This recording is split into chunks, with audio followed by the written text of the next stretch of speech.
Dude, I heard about this. Everyone was talking about it when it happened, particularly people on the right, but even people on the left were memeing about it.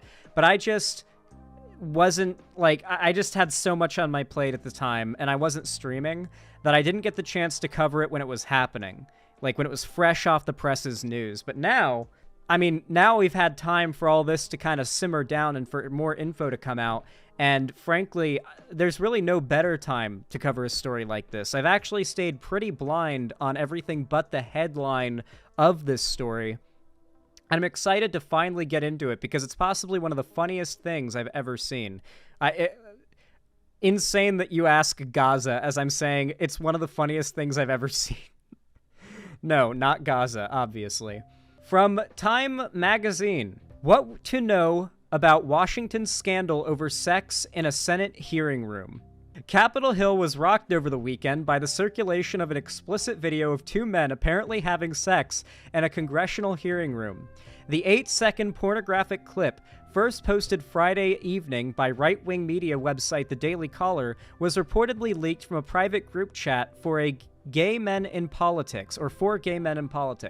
The report, which did not name the participant and blurred a face that appeared in the video, claimed it was a congressional staffer in the sex tape and identified the setting as room 216 in the Hart Senate office building. The Spectator, a conservative British magazine, reported hours earlier that an unnamed staffer for Senator Ben Cardin from Maryland had publicly shared a series of indecent photos and videos of himself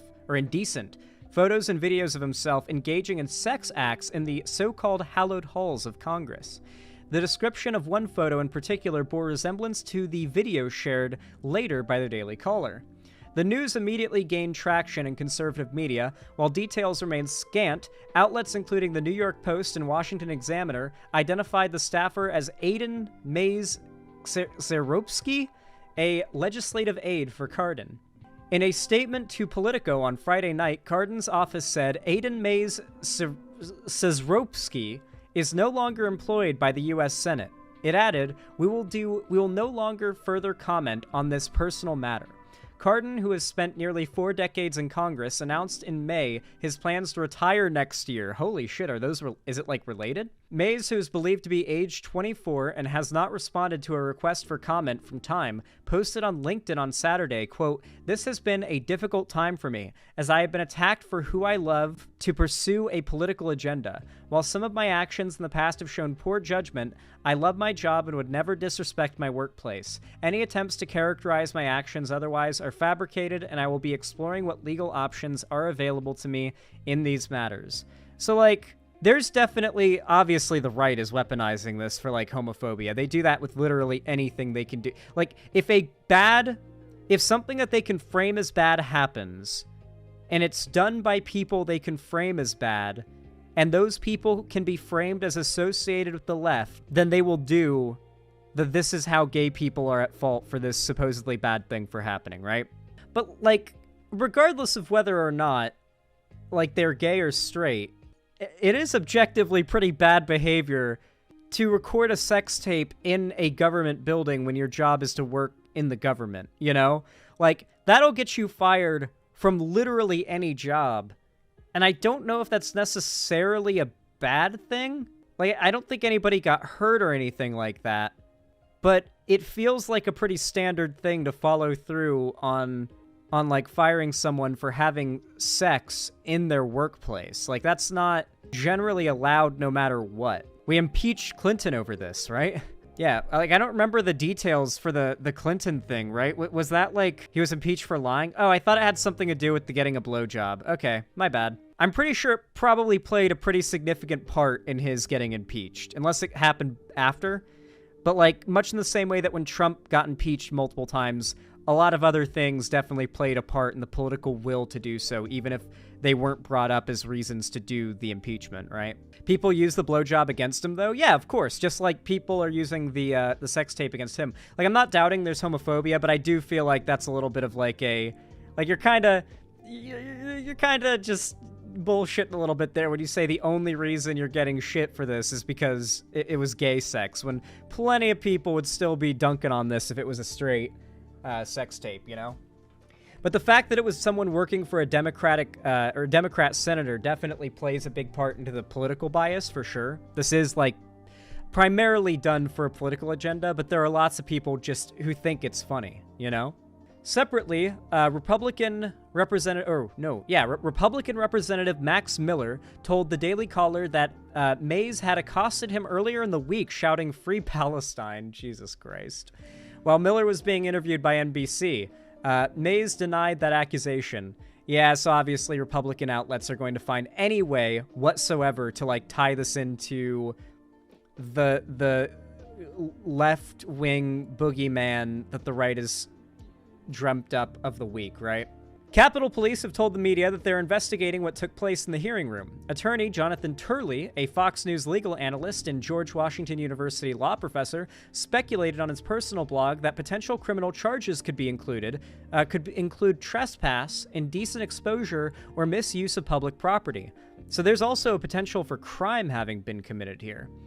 In the meantime, the incident has elicited a large range of mockery and outrage, especially among conservatives on social media.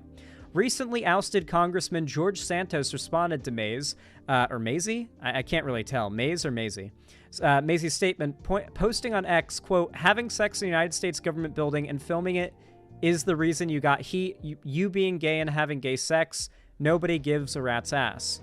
Responding to reports that the lewd act took place where Senator Amy Klobuchar, Democrat from Minnesota, sits in the hearing room in question, a room that has also hosted the 9/11 Commission hearings 20 years ago, former FBI Director James Comey's historic testimony on Donald Trump in 2017, as well as several confirmation hearings for Supreme Court Justice nominees, including Sonia Sotomayor and Brett Kavanaugh. Posted a photo of cleaning wipes at a grocery store with the caption, "Christmas shopping for Senator Klobuchar." Jesus Christ. There really is no, like, respectability politics in Washington anymore from the Republican side these days. Madison Cawthorn, a former congressional staffer turned one-term congressman who alleged in 2022 before he lost his re-election bid that Washington is rife with sexual perversion, posted on X, "I told you." So this has basically been like the right having a big, "Oh yeah, this is bad because of gay people," and then whenever somebody says, "Hey, this is maybe pretty cringe and, like, bad or whatever, but, like, it's not bad because it was gay," like, it's not any worse than because it's gay than if it was a straight sex tape being filmed in this room, right? And then you've got the same people saying, "Well, no one's saying it's bad because it's gay. They're saying it's bad because it leaked and it was in the Senate room."